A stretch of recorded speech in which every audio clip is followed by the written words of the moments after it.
Hey guys, welcome to the Pathshala. मैं खुशबू चतुर्वेदी, आपकी GS की एजुकेटर, आपको इकोनॉमिक्स का लेक्चर दे रही हूँ। इकोनॉमिक्स आजकल मैं पढ़ा रही हूँ आप लोगों को।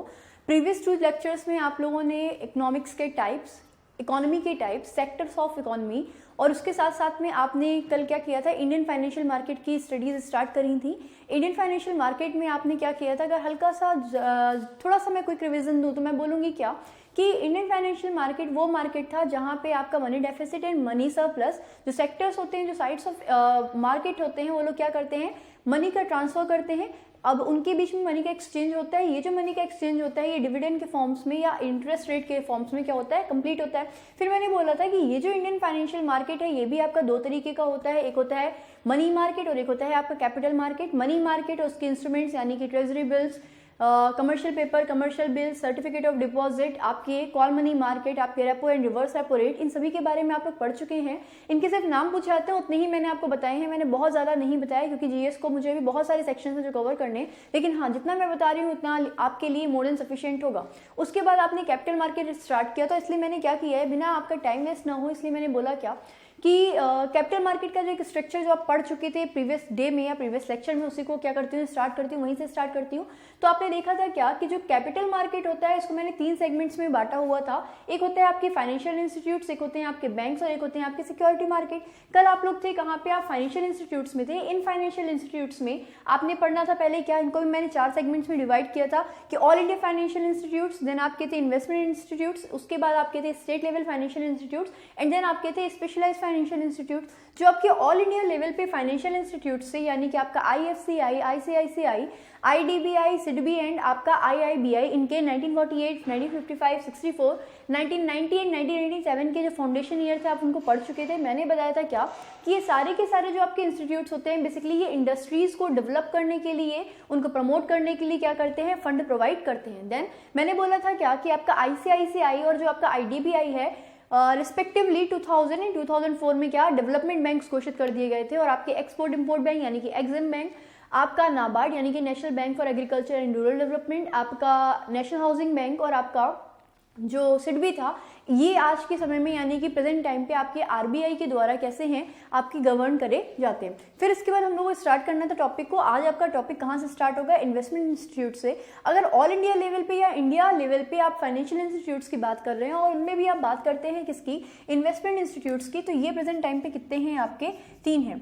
एक है आपका एलआईसी यानी कि लाइफ इंश्योरेंस कॉर्पोरेशन, देन है आपका क्या जेआईसी यानी कि general insurance corporation, and then है आपका क्या यूटीआई यानी कि यूनिट ट्रस्ट ऑफ इंडिया। अच्छा, ये क्या है, इनके भी फाउंडेशन ईयर आपसे पूछे जाते हैं। तो 1 सितंबर 1956 को आपकी स्थापित हुई थी आपकी एलआईसी। इसका भी पूरा का पूरा एक इंश्योरेंस का चैप्टर होगा, टॉपिक होगा, मैं आपको पूरा कवर कराऊंगी कि इंश्योरेंस क्या होता है, लाइफ इंश्योरेंस में डिफरेंस क्या होता है, जनरल इंश्योरेंस में अंतर क्या होता है। देन इसके बाद आपका क्या है जनरल इंश्योरेंस, जो कि आपका 1971 में क्या हुआ था, एस्टेब्लिश हुआ था। एंड देन है आपका यूनिट ट्रस्ट ऑफ इंडिया, जो कि आपका 1965 में आ गया था। ठीक, तो ये थे आपके इन्वेस्टमेंट इंस्टीट्यूट्स। और आप सभी लोगों को पता है कि लाइफ इंश्योरेंस कॉर्पोरेशन, अगर मैं आपको बहुत ज़्यादा इंडियन इकोनॉमी के पर्सपेक्टिव से लेके जाऊँ तो आपको पता होगा कि ये जो आपके जनरल इंश्योरेंस कंपनी है या लाइफ इंश्योरेंस है, ये प्रॉपर अगर इंडिया की पॉपुलेशन की बात करी जाए, इतने सारे लोग इंडिया में, यानी कि अगर 2011 के सेंसस की बात करें तो 125 करोड़ यानी कि 125 करोड़ निवास करते हैं। लेकिन अगर 2015 की बात करें तो आपके 133 करोड़ जो लोग यहाँ पे रहते हैं, यानी कि इंडिया में रहते हैं, उन 133 करोड़ों में से आपका मात्र 3% इंसान, यानी कि इंडिया की पूरी पॉपुलेशन का 3% इंसान ही है जो क्या करता है, आपका इंश्योरेंस कराता है। वो भी कौन सा कराएगा, लाइफ इंश्योरेंस एंड आपका जनरल इंश्योरेंस कॉर्पोरेशन। लाइफ में बेसिकली जो इंश्योरेंस होता है वो आपकी लाइफ का होता है, और इसमें आपका क्या होता है, आपको डैमेज होगा या नहीं होगा, आपको क्लेम मिलेगा। यानी कि जो आपने मंथली इंस्टॉलमेंट या आपने जो पर एनम का आपने प्रीमियम डिपॉजिट करके रखा हुआ है, किसी भी जो कंपनी है जो आपका इंश्योरेंस करती है, सपोज आपका लाइफ इंश्योरेंस कॉर्पोरेशन ही, तो उसने क्या करना है, आपको जब आपको डैमेज होगा या आपको डैमेज नहीं होगा, उन दोनों ही सिचुएशंस में, उन दोनों ही केसेस में आपको क्या करती है, क्लेम प्रोवाइड करती है। लेकिन जब आप बात करते हैं जनरल इंश्योरेंस कॉर्पोरेशन की, तो ये जो कंपनी है ये जनरल इंश्योरेंस करती है, लाइक या आपकी गाड़ियों का, व्हीकल का इंश्योरेंस होता है, आपके हाउस का इंश्योरेंस होता है, इन सब चीज़ों में क्या होता है कि आप ईयरली आप प्रीमियम पे करते हो, लेकिन वो ईयरली की पे किया हुआ जो आपका प्रीमियम होता है वो ज़रूरी है कि जब आपको डैमेज होगा तभी मिलेगा। आप पूरे साल क्या करेंगे, आप इसीलिए इनके जो रेट्स होते हैं, इनके जो प्रीमियम अमाउंट होता है वो भी क्या होता है, कम होता है। जैसे आपकी गाड़ी का हो गया, इनकेस अगर आपकी गाड़ी एक्सीडेंट होती है, आपकी गाड़ी का एक्सीडेंट होता है, तभी आपको क्या मिलेगा, डैमेज क्लेम मिलेगा, अदरवाइज आपको डैमेज क्लेम नहीं मिलेगा। आपने जो भी प्रीमियम डिपॉजिट किया है वो आपके पास यानी कि कंपनी के पास रहेगा, वो आपके पास नहीं आएगा वापस, ठीक। एंड देन आपका यूनिट ट्रस्ट ऑफ इंडिया, ये भी क्या होता है, एक तरीके से म्यूचुअल फंड होता है, ये भी मार्केट को पूरा का पूरा कवर करते हो। यूनिट्स में इसमें क्या होता है, आपका बेसिकली जो अमाउंट होता है वो डिपॉजिट किया जाता है। इसका भी एस्टेब्लिशमेंट जो हुआ था वो आपका 1965 में हुआ था। इस पूरे के पूरे टॉपिक पे में आपका पूरा का पूरा चैप्टर मिलेगा, लेक्चर मिलेगा, तो परेशान मत होइएगा, ठीक। देन आप आते हैं किसमें, स्टेट लेवल फाइनेंशियल इंस्टीट्यूट्स में। तो अगर स्टेट लेवल की, जैसे कि आपको नाम समझ में आ रहा है, इस स्टेट लेवल फाइनेंशियल इंस्टीट्यूट्स में आपके होते हैं, एक होते हैं SFC यानी कि आपके स्टेट फाइनेंस कॉरपोरेशन, है ना। और जो आपके होते हैं कौन से, आपके जो सेकंड होते हैं उनको बोलते हैं SID&C यानी कि स्टेट इंडस्ट्रियल डेवलपमेंट कॉरपोरेशन, ठीक। अब देखिए फर्क क्या है दोनों में, देखेंगे फ़र्क क्या है। जैसे स्टेट फाइनेंस कॉर्पोरेशन होता है, इसमें क्या होता है, प्रॉपर्ली आपकी जो स्टेट होती है वो इनिशिएटिव लेती है कि हमें अपनी स्टेट में क्या कराना है, हमें ऐसे ऐसे प्रोजेक्ट्स स्टार्ट करने हैं जिससे वहाँ पे एम्प्लॉयमेंट जनरेट हो सके, जिससे क्या हो सके, वहाँ पे इंफ्रास्ट्रक्चरल डेवलपमेंट हो सके। और जो आपके SIDC होती है, इससे इसका नाम ही समझ में आ रहा होगा कि स्टेट इंडस्ट्रियल डेवलपमेंट कॉर्पोरेशन, तो ये बेसिकली फोकस करती है किसमें, इंडस्ट्रीज के डेवलपमेंट में।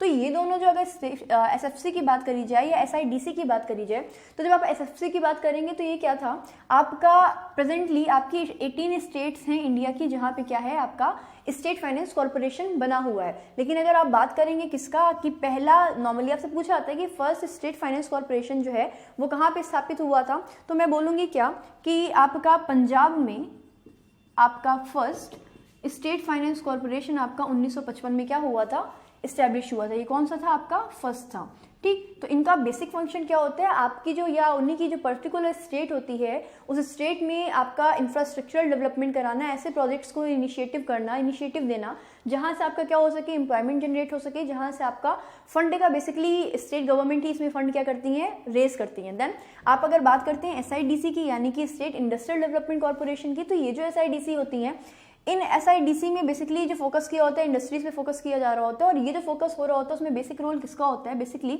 मैंने बोला क्या कि आपका 2 स्टेट थी, एक थी आपकी आंध्र प्रदेश और एक और स्टेट है उसका नाम है क्या, आपका बिहार।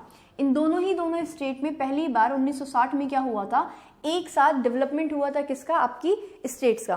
तो आपने देखा क्या कि 1960 में इन दोनों का डेवलपमेंट हो गया और आपका स्टेट पंजाब में क्या हो गया, स्टेट फाइनेंस कॉर्पोरेशन का गठन हो गया। तो ये आपके स्पेशलाइज्ड फाइनेंशियल इंस्टीट्यूट्स नहीं हैं, आपके स्टेट लेवल फाइनेंशियल इंस्टीट्यूट्स हैं जो आपको क्या करते हैं, आपके स्टेट में डेवलपमेंट करते हैं बेसिकली। देन अगर आप बात करेंगे किसकी, स्पेशलाइज्ड फाइनेंशियल इंस्टीट्यूट्स की, तो इसमें 2 इंस्टीट्यूट्स आते हैं, नेमली आपका एक होता है RCTC और एक होता है आपका TFCI। अब इन दोनों के फुल फॉर्म क्या है तो मैं बताऊं आपको। अगर ऊपर वाला मैं हटा रही हूँ क्योंकि आप लोगों को पता चल गया होगा कि ऊपर मैंने क्या क्या पढ़ाया है प्रीवियस लेक्चर में जो पढ़ाया गया था। तो पहली बात तो मैं ये हटा रही हूँ, आपको सबको ये याद होनी चाहिए कि ऑल इंडिया फाइनेंशियल इंस्टीट्यूट्स कौन कौन से हैं। Investment institutes LIC, GIC and UTI है आपका, ठीक। देन है आपका क्या, आपका स्टेट लेवल फाइनेंशियल इंस्टीट्यूट्स का वहाँ पे लिखा हुआ है क्या कि पंजाब में पहला खुला था, आज प्रेजेंटली 18 स्टेट्स में है आपके स्टेट फाइनेंस कॉर्पोरेशन है। और SIDC, जैसे आप UP SIDC की बात करेंगे यानी कि Uttar Pradesh state industrial development corporation की बात करेंगे, तो वो उत्तर प्रदेश में जितनी भी इंडस्ट्रीज हैं उनके डेवलपमेंट में क्या करती हैं, अपना रोल देती हैं। तो इनमें क्या था, अगर आप बात करेंगे किसकी, स्पेशलाइज्ड फाइनेंशियल इंस्टीट्यूट्स की, तो मैंने बोला क्या, मैं इस साइड लिख दे रही हूँ आपका, देखिए भाई ये जो आपके स्पेशलाइज्ड फाइनेंशियल इंस्टीट्यूट्स हैं, इसमें मैंने बोला कि स्पेशल नेचर के, इसलिए इनके आगे क्या लिखा हुआ है, स्पेशलाइज लिखा हुआ है। एक मैंने लिखा आपसे RCTC एंड सेकंड मैंने लिखा इसमें क्या, TFCI। अब यहाँ पे IRCTC मत करिएगा, वो रेलवे कैटरिंग का रिलेटेड हो जाता है। तो जब आप बात करेंगे किसकी, देखिए इसको मैं हटा दे रही हूँ, जगह हो जाएगी अच्छी खासी आपके पास में। देखो भाई आरसीटीसी यानी कि risk capital and technology finance corporation. ठीक, ये किसका फुल फॉर्म है? आपका आरसीटीसी का है। अब आप यहाँ पे मतलब गौर करेंगे तो आपका क्या फर्स्ट टर्म है? आपका रिस्क, और आपका क्या है? कैपिटल। तो देखा कि आपने एक टर्म सुना होगा जिसका नाम होता है क्या? आपका वेंचर कैपिटल। तो अगर आप वेंचर कैपिटल की बात करें तो ये जो वेंचर कैपिटल होता है प्रॉपर्ली बेसिकली देखेंगे, जब आपका कोई एक ऐसा बिजनेस स्टार्ट करने वाले होते हैं जो आपका एक यूनिक बिजनेस, यूनिक आइडिया को लेकर के स्टार्ट हो रहा होता है, और जिसमें चांसेस बहुत सारे होते हैं कि आपको क्या हो जाएगा? रिस्क हो जाएगा। तो बहुत सारे इंस्टीट्यूशंस होते हैं जो आपको लोन प्रोवाइड नहीं करते। जैसे कि आपका बोलूँ मैं क्या, कि सपोज आपको कोई बिजनेस स्टार्ट करना था और आप गए ICICI के पास में, क्योंकि वो क्या था? Industrial credit and investment corporation of India था। तो ये क्या करता है? इंडस्ट्रीज के लिए क्रेडिट आपको प्रोवाइड करता है। तो जब आप ICICI के पास में गए तो उन्होंने आपका प्रोजेक्ट क्या किया? रीड किया। जब उन्होंने प्रोजेक्ट रीड किया तो उन्होंने बोला कि भाई हमें नहीं लगता कि इन फ्यूचर आपका जो ये प्रोजेक्ट है ये बहुत ज़्यादा इनकम या बहुत ज़्यादा मुनाफा आपको कमा करके देगा। तो उन्होंने बोला क्या, कि हम आपका जो मनी है उसको हम आपको सेंक्शन नहीं कर सकते। तो इस तरीके के जो प्रोजेक्ट्स हैं, यानी कि जो रिस्क बेयरिंग वाले नेचर के जो प्रोजेक्ट्स होते हैं, उनमें कोई भी पैसा लगाने के लिए रेडी नहीं होता। तो उस कैपिटल को जो आपका होता है, इसको बोलते हैं आप क्या? वेंचर कैपिटल, जो एक प्रॉपर टाइम पीरियड के लिए होता है। और इस प्रॉपर टाइम पीरियड में आपने क्या करना होता है? आपने वो वेंचर कैपिटल को जो पूरा खत्म करना है, उसको आपको कंप्लीट करना होता है, जो कि जिसमें रिस्क फैक्टर बहुत ज़्यादा होता है। तो एक ऐसे इंस्टीट्यूशन का गठन, आपका ईयर था 1988, तो 1988 में किया गया। और आपको बताऊं कि जो ये आपका आरसीटीसी है, ये आपका इंडिया में पहली बार वेंचर फंड कैपिटल को स्टार्ट करने वाला पहला इंस्टीट्यूशन है। तो आपका आरसीटीसी जो इसका गठन कब हुआ था? 1988 में हुआ था, जो कि वेंचर कैपिटल यानी कि जिसमें बहुत ज़्यादा रिस्क फैक्टर इंक्लूड होता है, उसके थ्रू क्या करता है? आपको मनी जो है, जो आपको धन है उसका क्या करता है? एलोकेशन करता है, उसको प्रोवाइड कराता है, आप लोगों को रेस करता है आपके लिए। उसका नाम है क्या? Risk capital and technology finance corporation. ठीक, कब गठित हुआ था? आपका 1988 में। लेकिन अगर बात करी जाए किसकी? TFCI की, तो ये जो TFCI होता है इसका फुल फॉर्म होता है क्या? आपका tourism finance corporation of India. अब आप लोग देख रहे होंगे कि बहुत सारे टूरिस्ट हैं आउटसाइड द इंडिया, वो लोग क्या करते हैं? आते हैं इंडिया में। जैसे अगर आप लोग जाते होंगे ट्रैक्स, अगर मे भी आप लोग गए हों, किसी भी ट्रैक पे गए हों, कि आप नेपाल में ट्रैक पे जा रहे हैं, या आप हिमाचल प्रदेश में ट्रैकिंग के लिए जा रहे हैं, आप उत्तराखंड में ट्रैकिंग के लिए जा रहे हैं, तो वो जो टूरिस्ट है या वो जो गाइड्स होते हैं जो आपको लेकर के जा रहे हो, तो उनके साथ में एक रिस्क फैक्टर होता है। रिस्क फैक्टर होता है यानी कि अगर मे भी आपको लेके जा रहे हो, कुछ भी मिसहैपन हो जाए, तो उस मिसहैपन से आपका क्या होगा? जो फैमिली जिसका मेंबर गया हुआ होगा वो आपका कंपनसेशन मांगेगी। तो उस कंपनसेशन के लिए आप तैयार रहें पहले से पहले। तो आपका क्या होता है?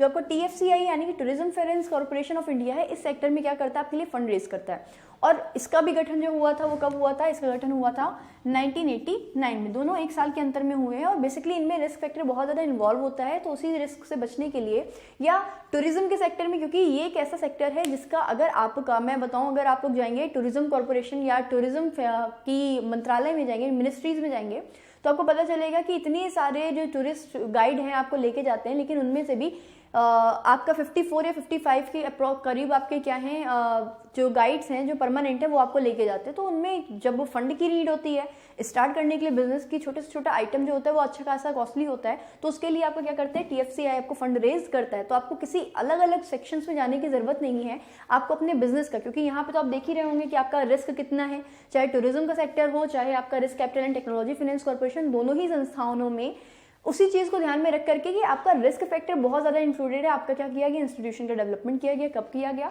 एक का 1988 में किया गया, एक का 1989 में किया गया। इससे रिलेटेड क्वेश्चंस भी हैं जो आपसे क्या किए जाते हैं? पूछ लिए जाते हैं। खैर, आपका ये पूरा का पूरा सेक्शन यानी कि जो फाइनेंशियल इंस्टीट्यूट्स का सेक्शन था ये पूरा का पूरा कंप्लीट हो चुका है।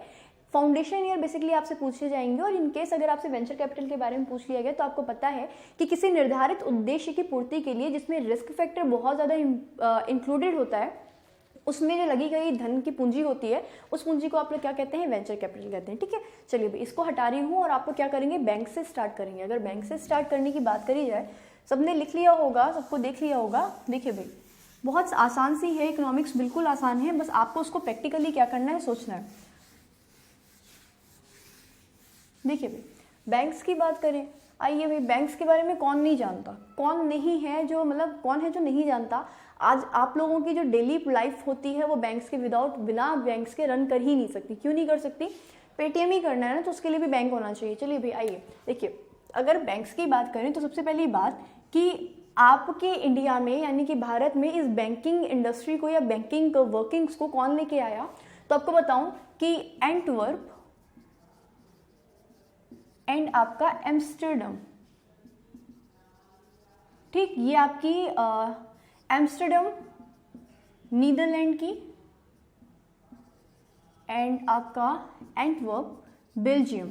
ठीक, ये कंट्रीज हैं और ये क्या है आपकी सिटीज हैं। तो भारत में अगर बात करी जाए तो एंटवर्प और एम्स्टर्डम से क्या किया गया, बैंकिंग फिनोमिना से बैंकिंग फिनोमिना यानी कि आपकी बैंकिंग की अवधारणा, फिनोमिना का मतलब होता है अवधारणा।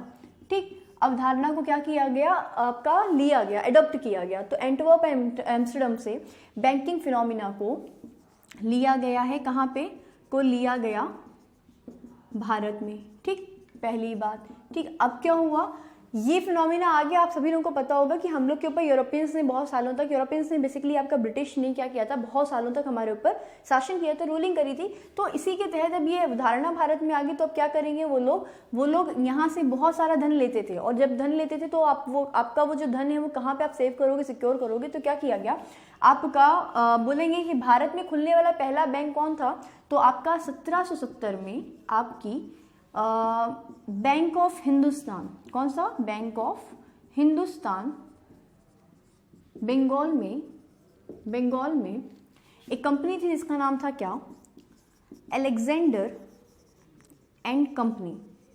ठीक, तो भारत में खुलने वाला कैसा था, पहला बैंक था। तो आप लिख लोगे साथ में क्या, कि भारत का पहला बैंक कौन सा था आपका। देखिए बहुत इजी सा मेथड है। आपने बोला क्या, देखिए एंटवर्प एंड एम्स्टर्डम, एंटवर्प आपका क्या बेल्जियम से और एम्स्टर्डम आपका नीदरलैंड से बैंकिंग के फिनोमिना को, बैंकिंग की अवधारणा को भारत में क्या किया गया, लिया गया। अब भारत में ले लिया गया, इसलिए भारत का पहला बैंक जो भारत में खुलने वाला था वो 1770 AD में खुला था। कहाँ पे, बैंक ऑफ हिंदुस्तान, बंगाल में। उसका नाम बैंक ऑफ हिंदुस्तान था। किसने खोला था, अलेक्जेंडर एंड कंपनी ने खोला था। अच्छा, इन लोगों ने बैंक खोल दिया, तो अब क्या हुआ, कंपटीशन हो गया कि अगर ये बैंक्स खोल सकते तो why we can not open our banks, है ना। तो उन्होंने क्या किया कि उन्होंने बैंक खोला, और आपका क्या करना है, आपने सीक्वेंस में ही पढ़ते जाना है सारी की सारी चीज़ें। यहाँ पे नीचे मैं नहीं लिखूंगी, मैं ऊपर लिखूंगी। फिर क्या हुआ, ईयर आया आपका 1806, ईयर आया 1814, ईयर आया आपका 1843, और इन तीनों ईयर्स में क्या हुआ आपका रिस्पेक्टिवली एक एक आपके बैंक्स का निर्माण हुआ। देखिए, bank of Bengal, bank of Bengal एक इस साइड लिख लेंगे, bank of Bombay, bank of Bombay, and आपका कौन सा, आपका बैंक ऑफ मद्रास। ठीक, अब क्या हुआ, ये बैंक्स तो खोल रहे थे लेकिन इनमें बहुत ज़्यादा करप्शन था, बहुत ज़्यादा भ्रष्टाचार था। तो इन लोगों को क्या किया गया, धीरे धीरे आपका इन तीनों की वर्किंग जो थी, फंक्शन था, इसका क्या करिए, स्क्रीनशॉट ले लीजिए, क्योंकि आपको बहुत सारे बैंक्स के बारे में पढ़ना है। आपको पता होना चाहिए कि जैसे आजकल बोल दिया जाता है ना कि नेशनलाइज बैंक्स के नंबर कितने, how many nationalise banks are there in India, ऐसा पूछ लिया जाता है। तो आपने पढ़ना है क्या, फिर से देखेंगे।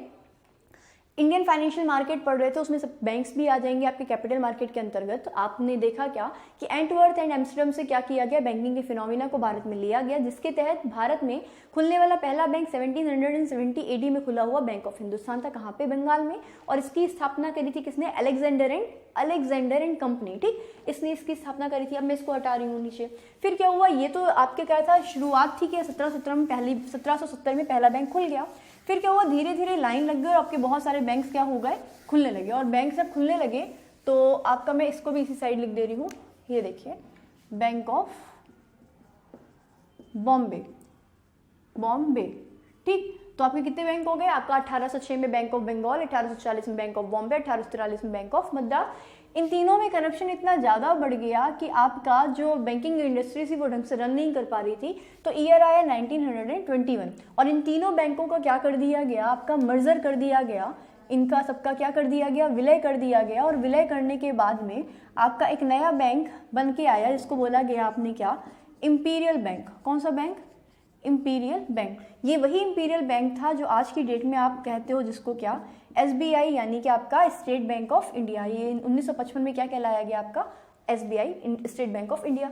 फिर क्या हुआ 1843 के बाद अगर आप सीक्वेंस में चलते चले जाएंगे तो आपका एक ईयर आया 1865 और आपके एक बैंक का गठन हो गया, इसको आप बोलते हो कौन सा बैंक, इलाहाबाद बैंक। कौन सा बैंक, इलाहाबाद बैंक। अच्छा ये क्या है जो आपका इलाहाबाद बैंक है, तो आपका 1861 में एक एक्ट आया था, इसके साथ में लिख दे रही हूँ आपका limited liability act, limited liability act 1861, उसके आधार पर बनने वाला बैंक था आपका 1865 का इलाहाबाद बैंक। अब देखिए एक और बात देखिएगा कि लिमिटेड लायबिलिटी का मतलब क्या होता है, यानी इसको हिंदी में बोलते हैं क्या, सीमित देयता अधिनियम। क्या बोलते हैं, सीमित देयता अधिनियम 1861 के आधार पर बनने वाला बैंक। आपसे क्वेश्चन पूछा जाएगा कि लिमिटेड लायबिलिटी एक्ट 1861 के अकॉर्डिंग बनने वाला बैंक कौन सा था, आपका इलाहाबाद बैंक था, जो कब बना था 1865 में बना था। अच्छा देखिए फिर क्या हुआ, लिमिटेड लायबिलिटी का मतलब क्या होता है कि जब ये चीज़ें बैंक्स वगैरह मर्ज किए जाते हैं तो आपका जो ये मर्जर होता है उसमें मे बी ये क्लैशेस आ सकते हैं कि मैंने इतना फंड लगाया था तो मुझसे क्यों इतना ज़्यादा पैसा लिया जा रहा है। तो उन्होंने बोला क्या कि हर एक बंदा, हर एक पार्टनर जितनी पैसा क्या लगाएगा, पैसा लगाएगा, जितनी कैपिटल इन्वॉल्व करेगा पर्टिकुलर बैंक को एस्टेब्लिश करने में या उसको खड़ा करने में, उतनी ही कैपिटल के अकॉर्डिंग आप क्या करोगे, आप लॉस भी बियर करोगे। आपकी एक लिमिटेड लायबिलिटी ऐसा नहीं है कि आपकी लायबिलिटी से ज़्यादा आपसे पैसा वसूल किया जाएगा। इसलिए बोला गया था कि 1865 में इलाहाबाद बैंक बना, जो 1861 के लिमिटेड लायबिलिटी एक्ट के बेस पे बना था। फिर क्या हुआ, आपका एक बैंक बना, कौन सा, आपका 1881 में, जिसका नाम था आपका कौन सा बैंक, नीचे लिखूंगी आपका अवध कमर्शियल बैंक। कौन सा बैंक, अवध कमर्शियल बैंक। ये जो अवध कमर्शियल बैंक था ये पूर्णतः भारतीयों की पूंजी के द्वारा बना हुआ बैंक था, यानी कि इसमें जितनी भी कैपिटल लगी थी वो किसी विदेशी की नहीं लगी थी, वो सारी की सारी कैपिटल आपकी भारतीयों की लगी थी। तो मैं लिखूंगी इसमें साथ में क्या, पूर्णतः भारतीयों की पूंजी से बनने वाला बैंक। ठीक, फिर जो आपका नेक्स्ट आता है क्या, अवध कमर्शियल बैंक के बाद में आपका ईयर आता है 1894 और आपका जिस बैंक का गठन होता है उसको आप बोलते हो PNB, यानी कि आपका पंजाब नेशनल बैंक। और ये जो आपका पंजाब नेशनल बैंक था ये क्या था, आपका लाला लाजपत राय की प्रेरणा से बनने वाला बैंक था। कौन सा बैंक, आपकी लाला लाजपत राय की प्रेरणा से बनने वाला बैंक कौन सा था, आपका 1894 में बना पंजाब नेशनल बैंक। फिर क्या हुआ, अब तो सीरीज बन गई, यानी कि अब तो लाइन बन गई। आपको बताऊं कि हर वो बैंक जिसमें भारत सरकार की हिस्सेदारी 50% से अधिक होती है, 50% से अधिक अगर हिस्सेदारी, यानी कि आपका बैंक में 50% से ज़्यादा शेयर्स की ओनरशिप किसके पास में होती है, गवर्नमेंट के पास में होती है, भारत सरकार के पास में होती है, इंडियन गवर्नमेंट के पास में होती है, तो उस बैंक को आप क्या बोल देते हो, आप बोलते हो कि वो बैंक कैसा है, नेशनलाइज्ड है, यानी कि राष्ट्रीयकृत है ना। तो ये चीज़ नोट करने वाली थी, आपने समझना है कि आपने देखना है क्या कि 1806 के स्टार्टिंग से करेंगे कि भारत में बैंकिंग अवधारणा को एंटवर्प एंड एम्स्टर्डम, यानी कि बेल्जियम एंड नीदरलैंड के जैसे देशों से जुड़े हुए जो शहर थे उनसे लिया गया। इनको जब लिया गया तो भारत में खुलने वाला जो पहला बैंक था वो 1770 में खुला हुआ आपका बैंक ऑफ हिंदुस्तान था, जो कि बंगाल में खुला था, जिसको AB अलेक्जेंडर एंड कंपनी ने खोला था। फिर मैंने बोला क्या कि 1806, 1840 और 1843 में रिस्पेक्टिवली क्या हुए, आपके bank of Bengal, bank of Bombay and bank of Madras का क्या हुआ, गठन हुआ। लेकिन इनकी फंक्शनिंग में करप्शन था तो इनको क्या कर दिया गया, ईयर 1921 में इनका क्या कर दिया गया, विलय कर दिया गया, इनको मर्ज कर दिया गया। और मर्ज करने के बाद जो बैंक बना उसका नाम पड़ा क्या, आपका इंपीरियल बैंक। और इसी इंपीरियल बैंक को आगे चल करके 1955 में बोला जाने लगा आपका क्या, स्टेट बैंक ऑफ इंडिया, यानी कि SBI, भारतीय स्टेट बैंक। और ये आपको बताया था मैंने कल भी कि जो स्टेट बैंक ऑफ इंडिया है ये भारत में सबसे बड़ा पब्लिक सेक्टर का बैंक है। इसके साथ साथ में आपका HDFC भी था और आपका ICICI बैंक भी जो था वो बड़ा बैंकों में से एक है। फिर आपका क्या हुआ, ईयर है 1865 और इलाहाबाद बैंक क्या हुआ, गठन हुआ। ये जो बैंक था एक एक्ट के थ्रू बना था, एक एक्ट के बेस पे बना था, इसको बोला गया था लिमिटेड लायबिलिटी एक्ट 1861। उसके साथ साथ में आपका 1881 में एक बैंक बना जिसको बोला गया आपका क्या कि पूरी अवध कमर्शियल बैंक, जो पूर्णतः आपकी भारतीयों की पूंजी से मिलकर के बनाया हुआ बैंक था। और आपका 1894 में बना आपका PNB बैंक, यानी कि पंजाब नेशनल बैंक, जो लाला लाजपत राय की क्या हुआ था, प्रेरणा से बना गया था। ठीक है, अच्छा भाई, इसको अब क्या कर रहे हैं, मैं हटा रही हूँ क्योंकि आपको आगे भी बैंक्स पढ़ने हैं और बैंक्स हैं आपके अच्छे खासे। इसका एक स्क्रीनशॉट लेना चाहें तो आप आराम से ले सकते हैं। देखिए भाई, आपने ले लिया होगा स्क्रीनशॉट, मैं हटा रही हूँ इसको। अगर आप सीक्वेंस में पढ़ते जाएंगे तो आपको बैंक्स बिल्कुल आसान लगेंगे, इनमें कुछ भी बड़ी चीज़ नहीं है जो आप याद ना कर सकें। तो आप 1894 तक आ चुके हैं, यानी कि पंजाब नेशनल बैंक तक आप क्या कर सकते हैं, याद कर सकते हैं। बहुत सारे बैंक्स हैं, बहुत सारे में आपको सिर्फ नेशनलाइज बैंक्स के बारे में पढ़ना है। हालांकि इतना एसएससी में नहीं पूछा था, लेकिन फिर भी आप क्या करोगे, एटलीस्ट आप नेशनलाइज बैंक्स के बारे में तो पढ़ाई करोगे ही करोगे, है ना।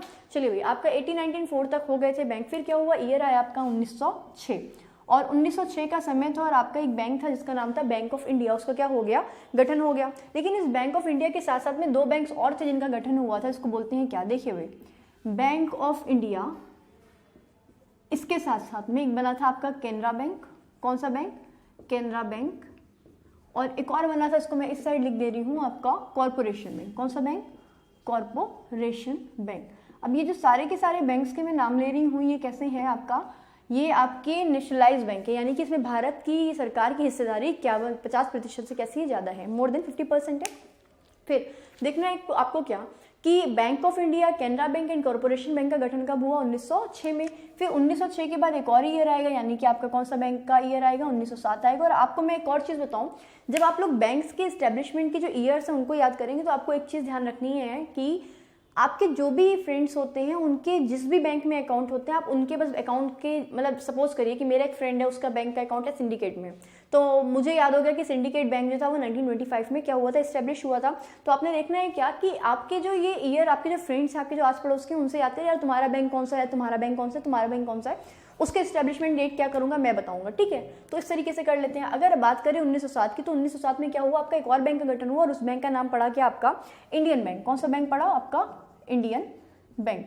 और ऐसे ईयर चलता जाएगा और आपका क्या होगा, सीक्वेंस बनता जाएगा। 1907 के बाद में ईयर आएगा 1908, और आपका एक और बैंक है, इसका नाम है क्या, बैंक ऑफ बड़ौदा। इसका क्या हो जाएगा, गठन हो जाएगा। लेकिन ये जो बैंक ऑफ बड़ौदा, इसके साथ में एक और बैंक बना जिसका नाम है कौन सा बैंक, आपका पंजाब एंड सिंध बैंक। बहुत आसान है, कुछ कठिन नहीं है। 1908 के बाद में ईयर आता है 1911 और इस बैंक का नाम है CBI, यानी कि आपका कौन सा बैंक, आपका सेंट्रल बैंक ऑफ इंडिया। अगर सीक्वेंस की ही बात करें, क्योंकि सीक्वेंस में याद करना बहुत ज़्यादा आसान होता है, तो 1911 के बाद में आपका ईयर आता है 1919 और एक बैंक है जिसका नाम है क्या, आपका यूनियन बैंक ऑफ इंडिया। इसका क्या हो जाता है, गठन हो जाता है। आपको सारे के सारे सीक्वेंस याद करने हैं। 1919 के बाद में 1921 आएगा, फिर 23 आएगा, फिर 25 आएगा। तो 1921 में आपको याद है कि मैंने अभी थोड़ी देर पहले बताया था कि आपका कौन सा बैंक था, आपका इंपीरियल बैंक था, उसका क्या हो गया था, गठन हो गया था, इंपीरियल बैंक। फिर 1921 के बाद में ईयर आएगा 1923 और 1923 में आपका एक बैंक है जिसका नाम है क्या, आंध्रा बैंक। उस आंध्रा बैंक का क्या हो जाएगा, गठन हो जाएगा। तो 1923 आपका एक बैंक बना, कौन सा, आंध्रा बैंक। आज भी काम करता है ये आंध्रा बैंक और इसका क्या हो गया, 1923 में गठन हो गया। अभी मैंने नाम लिया कि 1923 के बाद में मेरे एक फ्रेंड का जो अकाउंट है वो कौन से बैंक में है, आपका सिंडिकेट बैंक में है। तो आपका ईयर आया 1925 और एक बैंक बना जिसको बोला गया कौन सा बैंक, आपका सिंडिकेट बैंक। तो 1925 तक के बैंक आप पढ़ चुके हैं और आपको पता है कि आपके जो बैंक हैं वो कितने आगे तक जाने वाले हैं, क्योंकि 1923 के बाद में 1925 के बाद में आपका ईयर आएगा 1931 और 1931 में जो आपका बैंक बना है उसको अगर मैं इस साइड में लिखूं तो कंप्लीट होगा। जैसे ईयर आया आपका 1931 और आप बोलोगे कि 1931 में जो बनने वाला बैंक था वो आपको कौन सा था, आपका विजया बैंक था। कौन सा बैंक था, आपका विजया बैंक था। अब इस बैंक के बारे में कौन नहीं जानता, देखिए भाई, विजया बैंक के बाद में जो ईयर आया है 1934 और आपको पता है कि आपका बना था इस बैंक में आपका बैंक ऑफ महाराष्ट्र और इसके साथ में आपका RBI यानी कि रिजर्व बैंक ऑफ इंडिया। 1935 में बेसिकली बना था, तो आपका 1934 नहीं, आप 1935 लिखेंगे और इसके साथ में आप प्लस कर देंगे क्या, आपका रिजर्व बैंक ऑफ इंडिया। आपसे पूछा जाता है कि जो RBI है वो किस एक्ट के तहत बना था, तो RBI अधिनियम 1934 के अंतर्गत आपका 1935 में क्या हुआ था, RBI यानी कि स्टेट बैंक ऑफ इंडिया का क्या किया गया, रिजर्व बैंक ऑफ इंडिया का क्या किया गया था, गठन किया गया था। देन आपका ईयर आता है आपका 1936 और आपका एक बैंक है जिसका नाम है क्या, आपका न्यू बैंक ऑफ इंडिया। कौन सा बैंक है, न्यू बैंक ऑफ इंडिया, इसका भी क्या कर दिया जाता है, गठन कर दिया जाता है। 36 में न्यू बैंक ऑफ इंडिया बनने के बाद में 37 में बनता है इंडियन ओवरसीज बैंक, 38 में बनता है आपका देना बैंक। तो आपने थोड़ा थोड़ा याद करना है कौन सा बैंक 1937 में बना, कौन सा बैंक। अभी मैंने बोला नाम आपसे क्या, इंडियन ओवरसीज बैंक। तो देख लीजिए भाई, इंडियन ओवरसीज बैंक। और इंडियन ओवरसीज बैंक के साथ में 1938 में बन गया आपका कौन सा, आपका 1938 देना बैंक। कौन सा बैंक, देना बैंक। अच्छा, फिर से एक बार अगर आप रिवाइज कर लोगे तो आपको क्लियर हो जाएगा क्या कि मैंने बोला क्या, 1906 में आपके बैंक बने bank of India, Canara and corporation bank. 1907 में बना आपका इंडियन बैंक। 8 में बना आपका बैंक ऑफ बड़ौदा और उसके साथ में आपका बैंक जुड़ गया कौन सा, पंजाब एंड सिंध बैंक। 11 में सेंट्रल बैंक ऑफ इंडिया यानी कि सीबीआई का गठन हुआ। 11 के बाद में आप सीधे के सीधे आ गए कहाँ पे, 19 में यूनियन बैंक ऑफ इंडिया का क्या कर दिया आपने, गठन कर लिया। 1919 के बाद में आप 1921 में आए, आपने इंपीरियल बैंक बनाया। 1923 में आए, आपने आंध्रा बैंक बनाया। 25 में सिंडिकेट बैंक बना लिया। फिर आप सीधे पहुंच गए 31 में यानी कि विजया बैंक में। 1935 में बैंक ऑफ महाराष्ट्र तथा साथ में आरबीआई का गठन हो गया और उसके साथ में 36 में न्यू बैंक ऑफ इंडिया, 37 में इंडियन ओवरसीज बैंक और 38 में आपने देना बैंक का क्या कर लिया, गठन कर लिया।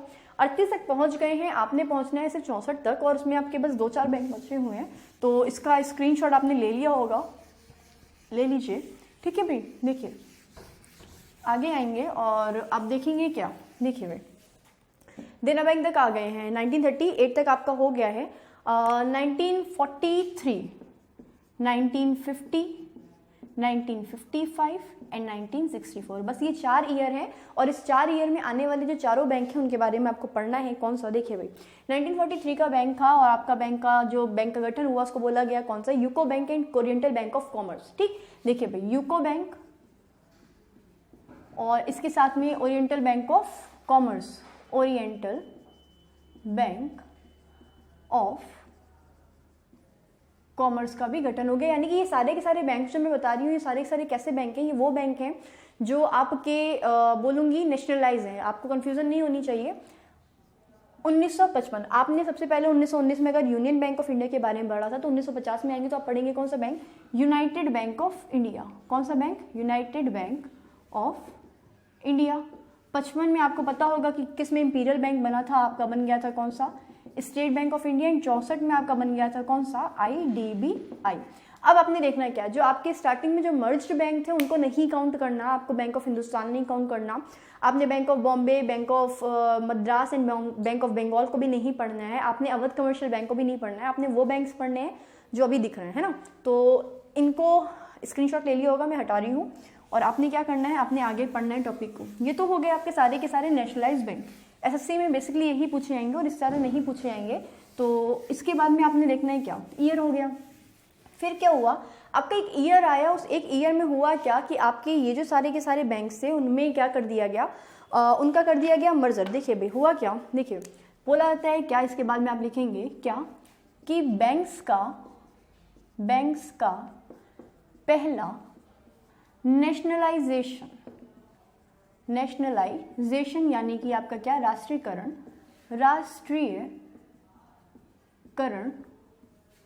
कब हुआ।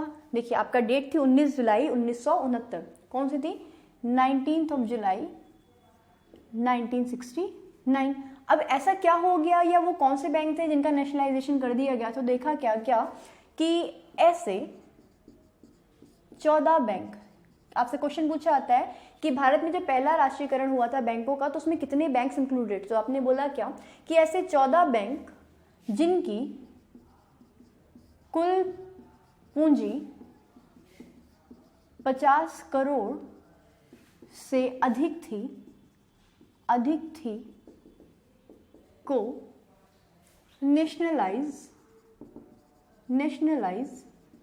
कर दिया गया। भाई देखिए क्यों किया गया, आपको बताऊं। पहला रीजन, 1969 भारत आज़ाद हो चुका है और इस वक्त भारत में क्या थी कि बहुत ज़्यादा प्रॉब्लम्स आ रही थी और फाइनेंशियली भारत इस वक्त आपका एक निम्न स्तर से चल रहा था, बहुत लो दौर से चल रहा था, गुजर रहा था, पैसे नहीं थे। और उसमें आपका बोला जाएगा कि इतने सारे अकाल वगैरह पड़े हुए थे, तो अकाल के बाद में जो आपका किसान वर्ग का व्यक्ति होता है, इंसान होता है, वो किसके पास जाएगा, बैंक्स के पास जाएगा। तो बैंक्स का क्या रोल होता था कि वो लोग मना कर देते थे कि हम जो लोअर लेवल के लोग हैं, जो हम किसान वगैरह हैं, उनको हम लोन नहीं देंगे। और जब उनको मना कर दे कि हम इनको लोन नहीं देंगे तो वो जो सारे के सारे किसान थे उन लोगों ने सुसाइड करना स्टार्ट कर दिया। तो बोला गया क्या, सरकार ने एक प्लान बनाया और बोला क्या कि अगर हम इन बैंक्स का राष्ट्रीयकरण कर देते हैं, यानी कि हम इनमें जो पूंजी है उसका 51% या मोर देन 51% क्या कर लेते हैं, खरीद लेते हैं, तो हमारे पास क्या हो जाएगा, हम इनको जो ऑर्डर देंगे वो उनको मानने पड़ेंगे। तो इसी उद्देश्य से, यानी कि पब्लिक वेलफेयर, यानी कि फार्मर्स वेलफेयर या लेबर कैटेगरी के लोगों का वेलफेयर करने के लिए देश का पहला बैंकिंग का नेशनलाइजेशन यानी कि राष्ट्रीयकरण 19 जुलाई 1969 को हुआ। और ये 19 जुलाई 1969 को होने वाले नेशनलाइजेशन में 14 बैंक शामिल किए गए थे, जिनकी कुल जमा पूंजी 50 करोड़ या उससे रुपए से अधिक थी, है ना। एक बार फिर से बैंकों का नेशनलाइजेशन हुआ, लेकिन अब की बार जो डेट थी वो 19 जुलाई 1969 नहीं थी। अब की बार की जो डेट थी वो 15 अप्रैल 1980 थी। और क्या किया गया, बैंक्स का दूसरा नेशनलाइजेशन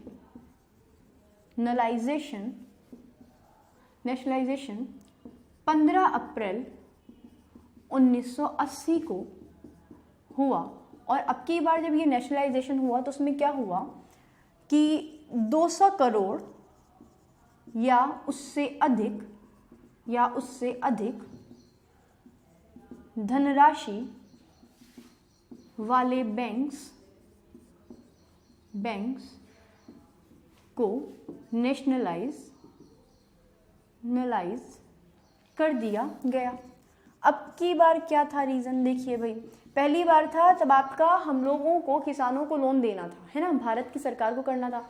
अब की बार क्या किया गया, नेशनलाइज किया गया, क्योंकि आपके प्राइवेट सेक्टर भी एंटर कर चुका था। और जब ये प्राइवेट सेक्टर भी एंटर कर चुका था, जैसा कि मैंने आपको बोला था कि 1980 के बाद आपकी जो बैंक्स थी उनकी स्थिति बहुत ज़्यादा गिर गई थी, लोगों के पास, बैंक्स के पास पैसा नहीं हुआ था, क्योंकि आपकी भारत सरकार ने क्या किया था, बैंक्स की जो जमा पूंजी थी उसमें अपनी हिस्सेदारी बढ़ा दी थी। तो इस वक्त में जो प्राइवेट सेक्टर के बैंक्स थे और जो आपकी गवर्नमेंट सेक्टर के बैंक्स थे, उन सारे के सारे बैंक्स में कंपटीशन क्रिएट करने के लिए, प्रतिस्पर्धा क्रिएट करने के लिए बैंक्स का दूसरा राष्ट्रीयकरण हुआ, यानी कि दूसरा नेशनलाइजेशन हुआ। और ये उन बैंक्स का किया गया था सिर्फ जहां की जमा पूंजी 200 करोड़ रुपए से ज़्यादा है। तो 200 करोड़ रुपए से ज़्यादा की जमा पूंजी वाले बैंक्स को कंपटीशन के लिए, कंपटीशन क्रिएट करने के लिए मार्केट में प्राइवेट बैंक्स के साथ में क्या कर दिया गया, नेशनलाइज कर दिया गया। फिर क्या हुआ, आपका ईयर आया 1993। और 1993 में 80 के बाद सीधे 1993 ही आया। 1993 में आपका न्यू बैंक ऑफ इंडिया का विलय यानी कि मर्जर PNB में कर दिया गया, यानी कि पंजाब नेशनल बैंक में इनका क्या कर दिया गया, मर्जर कर दिया गया। किसका, न्यू बैंक ऑफ इंडिया का। अब आप लोग देखोगे क्या कि न्यू बैंक ऑफ इंडिया का गठन कब किया गया था, तो आपके पास पूरी की पूरी सीक्वेंस वाइज क्या है, सीरीज है, जिसमें आपके सारे बैंक्स कब स्टैब्लिश हुए थे तब लिखा गया था। अच्छा, एक और चीज़ है, इनके हेडक्वार्टर्स और इनके जो चीफ्स होते हैं वो आपके करंट अफेयर्स के अकॉर्डिंग आते हैं। और हेडक्वार्टर्स जो होते हैं आपके बैंक्स में पूछे जाते हैं, बैंकिंग एग्जामिनेशन में पूछे जाते हैं, इसमें नहीं पूछाएंगे, तो आपको उसको तैयार नहीं करना। अपने सिर्फ फॉर्मेशन या एस्टेब्लिशमेंट डेट, ईयर आपको याद करना है, वो मैंने आपको बताया हुआ है। इसका स्क्रीनशॉट ले लीजिए और उसके आगे कंटिन्यू करते हैं कि आपने क्या लिया।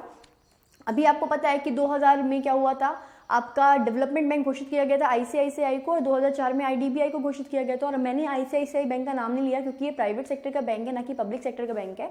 लेकिन IDBI का क्या है, भारत सरकार ने इसको अपना नेशनलाइज कर दिया कब, 2004 में। तो इसके बाद आप लोग क्या लिखोगे कि 1993 के बाद में आपका जो IDBI है उसको सन 2000 में क्या कर दिया गया, नेशनलाइज कर दिया गया, राष्ट्रीयकृत कर दिया गया। देखिए भाई, बैंक का पहला राष्ट्रीयकरण कब हुआ, 19 जुलाई 1969 को हुआ। किन बैंकों का हुआ, ये उन 14 बैंकों का किया गया। ये डेट, ये बैंक्स का नंबर जरूर पूछाता है। कितने बैंक्स का गठन हुआ था, नेशनलाइजेशन हुआ था, 14 बैंक्स का हुआ था, जिनकी जमा पूंजी कितनी थी, 50 करोड़ रुपए, उससे अधिक थी। और दूसरी बार जब हुआ वो 15 अप्रैल 1980 को हुआ, उन बैंक्स का, यानी कि 6 बैंक्स का हुआ था, अधिक धनराशि वाले 6 बैंक्स थे। उन 6 बैंक्स को क्या कर दिया गया, नेशनलाइज कर दिया गया, जिनकी जमा पूंजी कितनी थी, 200 करोड़ रुपए, उससे ज़्यादा थी। 1993 में क्या किया गया, एक बार फिर, अब की बार नेशनलाइजेशन नहीं किया गया, अब की बार मर्जर किया गया। और ये जो मर्जर हुआ था आपका न्यू बैंक ऑफ इंडिया का हुआ था, किस में हुआ था, पंजाब नेशनल बैंक में हुआ था। चलिए भाई आगे करते हैं, आगे पढ़ते हैं, आगे बढ़ाते हैं टॉपिक को।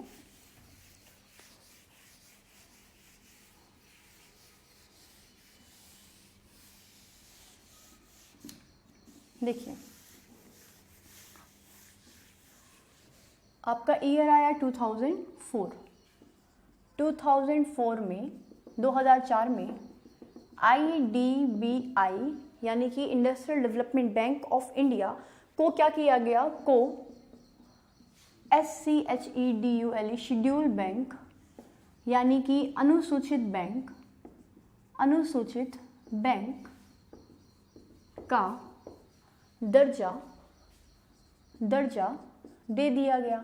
अब ये अनुसूचित बैंक कौन से होते हैं, दिया गया। ठीक, देखिए हर वो बैंक, यानी कि अगर बात करेंगे हर वो बैंक जो आरबीआई की अनुसूची नंबर 2 में अपना नाम दर्ज कराता है, अनुसूचित बैंक कहलाता है, यानी कि शेड्यूल बैंक कहलाता है।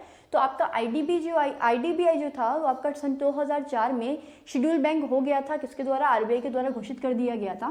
फिर आपका ईयर आया क्या, आपका ईयर आया 2007। 2007 में एसबीआई का नेशनलाइजेशन, यानी कि एसबीआई की जो जमा पूंजी थी इसमें मोर देन 50% की हिस्सेदारी भारत सरकार की हो गई थी। 2007 में एसबीआई का क्या कर दिया गया, नेशनलाइजेशन कर दिया गया। फिर क्या हुआ भाई, देखिए 2013 में बनने वाले भारतीय महिला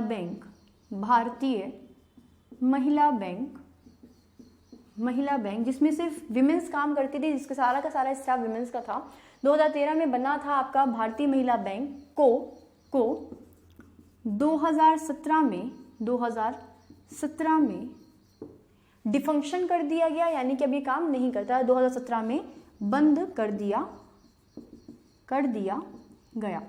ठीक, अब ये तो चीज़ें हुई आपकी किससे, आपके जो शेड्यूल बैंक हैं उनसे रिलेटेड। अभी आपको मेन पढ़ना है क्या, आरबीआई एंड एसबीआई के एसोसिएट्स बैंक। तो आपको बताऊं, अगर एसबीआई की बात करेंगे तो आप लिखेंगे क्या कि आपका जो एसबीआई होता है, यानी कि जो स्टेट बैंक ऑफ इंडिया है, इस स्टेट बैंक ऑफ इंडिया के कुछ एसोसिएट्स बैंक थे, यानी कि कैसे बैंक थे, इनके सहायक अनुषंगी बैंक से एसोसिएट बैंक। तो आपसे अगर मैं ऑफलाइन ना हो करके ऑनलाइन, मतलब ऑनलाइन ना होकर ऑफलाइन होती तो मैं ज़रूर पूछती आप लोगों से क्या कि ये जो आपके बैंक्स हैं, जो एसबीआई के एसोसिएट बैंक हैं, इनकी संख्या कितनी है। तो आपको बताऊं, ये एसोसिएट्स बैंक पहले 8 थे, देन आपके 7 हुए और अभी आपके एकदम नहीं है, बिल्कुल समाप्त हो चुके हैं। तो एसोसिएट्स बैंक जो हैं कौन कौन से थे, आपको पता होगा कि क्वेश्चन पर पूछती कि आपके आरबीआई के पहले गवर्नर कौन थे, तो उनका नाम था ऑसबॉर्न स्मिथ।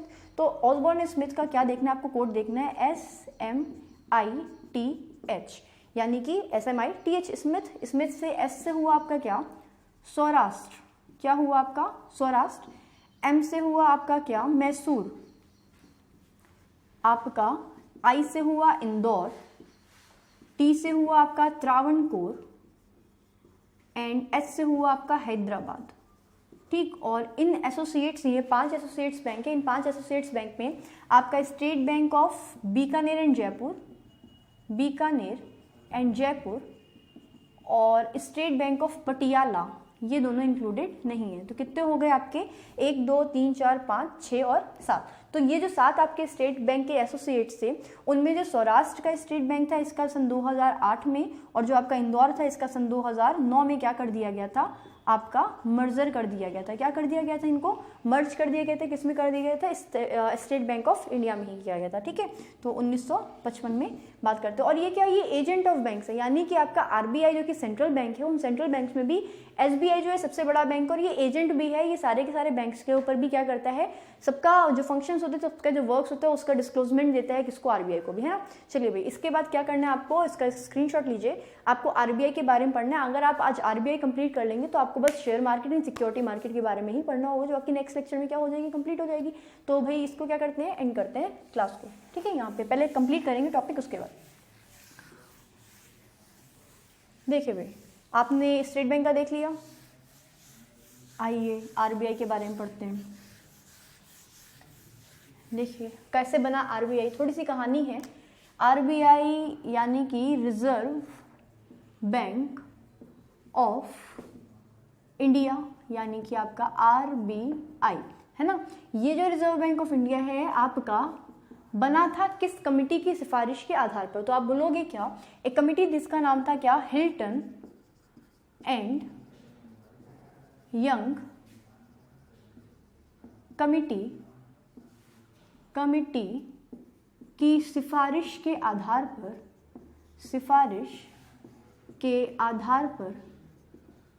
पर आरबीआई एक्ट 1934 के तहत आरबीआई का गठन आरबीआई का गठन 1935 में हुआ। ठीक, अब अगर ये आपको पता है कि आपका आरबीआई बना, तो मैं आपको बताऊं कि ये बैंक्स पहले से नहीं थे, ये बैंक्स धीरे धीरे बनना चालू हुए और धीरे धीरे बनने के बाद में आपका हुआ क्या कि जब आपका आरबीआई का गठन हो रहा था तो आरबीआई के पास संपत्ति नहीं थी, तो 5 करोड़ लोगों से 100 रुपए लेकर के 5 करोड़ की धनराशि यानी कि 5 लाख लोगों से 100 रुपए लेकर के 5 करोड़ की जमा पूंजी इकट्ठी करी गई। और उसके बाद क्या हुआ, आपके आरबीआई का गठन हुआ। तो आपसे पूछा जाता है कि आरबीआई में कितने लोग होते हैं, कितने मेंबर्स होते हैं, आरबीआई में लोगों की संख्या क्या होती है, तो आप क्या लिखोगे, यहाँ पे लिखोगे आप आरबीआई। ठीक, और आरबीआई का गठन देखोगे कैसे होता है। देखिए, आरबीआई का गठन देखिए भाई, आरबीआई अगर इसको बहुत ज़्यादा तोड़ा जाए, ब्रेक किया जाए, तो कितने मेंबर्स होते हैं आरबीआई में आपको पता चलेगा। देखिए मेंबर्स, ठीक, मैं साथ में लिख दे रही हूँ, इन्हीं सब मेंबर से आरबीआई क्या होगा, बनेगा। तो आपके आरबीआई में एक क्या होते हैं, आपके होते हैं गवर्नर, जो अभी कौन है आपके, उर्जित पटेल हैं। ठीक, आपके 4 होते हैं डिप्टी गवर्नर, है ना, और ये जो 4 डिप्टी गवर्नर्स हैं आपके, आपको पता होगा, आपके बीपी कानूनगो हैं, आपके अभी एसएस मुंद्रा थे जिनकी जगह महेश जैन ने ले लिया, महेश कुमार जैन ने ले लिया है, एनएस विश्वनाथन है, और उनके साथ में आपके हैं विरल आचार्य, तो उनके नाम लिखने की नीड नहीं है। एक गवर्नर होते हैं, 4 डिप्टी गवर्नर होते हैं, आपके 4 होते हैं रीजनल हेड, क्या होते हैं, रीजनल हेड, और आपके 10 होते हैं इकोनॉमिस्ट यानी कि अर्थशास्त्री, और इन 10 इकोनॉमिस्ट के साथ में आपके भारत के वित्त मंत्रालय से भी क्या होते हैं, 2 मेंबर्स आते हैं। अभी तक ये 1 मेंबर्स आता था और 2012 से इसमें मेंबर्स की संख्या 2 कर दी गई। तो आपने बोला क्या, आप लिखोगे इसमें क्या कि 2 मेंबर्स फ्रॉम वित्त मंत्रालय यानी कि finance ministry, from finance ministry. तो आपके टोटल कितने हो गए, आपके 1 और 1 4 और 1 5, 5 4 9, 9 10 आपके 19 और 2 21। तो टोटल मेंबर्स जो होते हैं आरबीआई में वो कितने होते हैं, आपके 21 मेंबर्स होते हैं टोटल। अब आपसे पूछा जाता है कि आरबीआई के जो फर्स्ट गवर्नर थे वो कौन थे, तो मैं उसको ऊपर लिखती हूँ क्या कि आरबीआई के पहले governor, first governor of RBI, अभी मैंने नाम बोला क्या आपका, ऑसबोर्न स्मिथ। कौन से थे आपके, ऑसबोर्न स्मिथ, ये तो हो गए पहले गवर्नर। लेकिन जब बात करी जाती है पहले भारतीय गवर्नर की, तो पहले भारतीय गवर्नर कौन थे आपके, देखिए भाई, पहले भारतीय गवर्नर तो वो थे आपके सीडी देशमुख। कौन थे आपके, सीडी देशमुख। अगर बात करी जाए कि आरबीआई का जो हेडक्वार्टर है वो कहाँ पे है, तो बॉम्बे में है, यानी कि आपके कहाँ पे है, आपके मुंबई में है। और अगर इसके लोगो की बात करी जाए कि इसका लोगो क्या है, तो खजूर के वृक्ष के नीचे खड़ा बाघ इसका क्या है, लोगो है। तो ये था आपका आरबीआई के बारे में, और इससे ज़्यादा आरबीआई के बारे में आपसे नहीं पूछा जाएगा, बेसिकली बस इतना ही था। अभी क्या करते हैं, क्लास स्टार्टिंग है, आप आज बैंक्स कंप्लीट करेंगे, कल आप security market and share market करेंगे, और आप थोड़ा सा इंश्योरेंस सेक्शन को भी पढ़ेंगे। तो सारा का सारा सेक्शन बहुत ज़रूरी है। क्लास में आने से पहले या क्लास उठाने से पहले, पढ़ने से पहले, कंटेंट देखने से पहले उस पुराने वाले कंटेंट को एक बार कॉपी में लिख जरूर लिया करिए, जिससे आपको पता चले कि आपकी तैयारी कैसे चल रही है। मैं एक बार फिर से रिवीजन करा देती हूँ आपकी क्लास का। देखिए क्या था, आपने पढ़ा रिजर्व बैंक ऑफ इंडिया के बारे में। रिजर्व बैंक ऑफ इंडिया जिसको हिल्टन एंड यंग कमेटी की सिफारिश के आधार पर आरबीआई अधिनियम 1934 के एक्ट के तहत 1935 में गठित किया गया था। पैसे बिल्कुल नहीं थे, तो 5 लाख जनसंख्या से 100 रुपए लेकर के 5 करोड़ की जमा पूंजी से आरबीआई का गठन हुआ था। ये लिखने की नीड नहीं, सिर्फ सुनने की नीड है। फिर क्या हुआ था कि आरबीआई का जब गठन देखते हैं कि कितने मेंबर्स हैं आपके आरबीआई में, तो हमने 5 भागों में इसको क्या कर दिया, ब्रेक कर दिया। पहला भाग कि एक गवर्नर होते हैं, प्रेजेंटली आपके उर्जित पटेल हैं। 4 डिप्टी गवर्नर होते हैं, विरल आचार्य, बीपी कानूनगो, आपके एसएस मुंद्रा के स्थान पर महेश कुमार जैन आ गए, और आपके एनएस विश्वनाथन है। 4 आपके रीजनल हेड, यानी कि आपके रीजन्स क्या हैं, आपकी दिल्ली, मुंबई, कलकत्ता, और दिल्ली, मुंबई, कोलकाता एंड चेन्नई। इन 4 जो मेट्रो सिटीज़ हैं, यहाँ पे इनके क्या बने, रीजन्स बने हैं। वहाँ से क्या करते हैं, कांटेक्ट करते हैं। इवन आपको बताऊँ कानपुर में भी, जैसे कानपुर में भी क्या है, आरबीआई का ऑफिस एक है। तो वो जो आरबीआई का ऑफिस कानपुर में स्थापित है, वो आपके कानपुर में जितने भी बैंक्स हैं उनके ऊपर निगरानी रखता है, उनको क्या देता है, गवर्न करता है ना। अच्छा, इसके बाद में आपको एक टॉपिक और पढ़ना है जिसमें आपको मैं CRR, SLR, repo rate, reverse repo rate, इन सभी के बारे में बताऊंगी। वो बहुत ज़्यादा ज़रूरी होने वाले हैं आपके लिए, तो उसके लिए भी आपको पढ़ना है। तो आज तो बैंक्स में ख़त्म किया है क्योंकि बहुत ज़्यादा फिर आपको इकोनॉमिक्स से बोर लगने लगे, इसलिए मैं बहुत ज़्यादा आगे लेके नहीं चाहूँगी। लेकिन इसके साथ में आपके 10 इकोनॉमिस्ट और 2 मेंबर्स फ्रॉम कहाँ से होते हैं, फाइनेंस मिनिस्ट्री से होते हैं। पहले एक होता था, लेकिन 2012 से क्या हुआ, +1 मेंबर हो गया। कहाँ पे हो गया, आपके फाइनेंस मिनिस्ट्री से आने लगा, कहाँ पे, RBI के टोटल मेंबर्स में। और आपके पहले जो RBI के गवर्नर थे उनका नाम था ऑसबॉर्न स्मिथ, और आपके जो पहले भारतीय गवर्नर थे RBI के उनका नाम था CD देशमुख। अभी क्लास को क्या करते हैं, एंड करते हैं यहीं पे, और सब पढ़ के आइएगा, ढंग से पढ़िएगा, और फिर मिलेंगे। चलो बाय।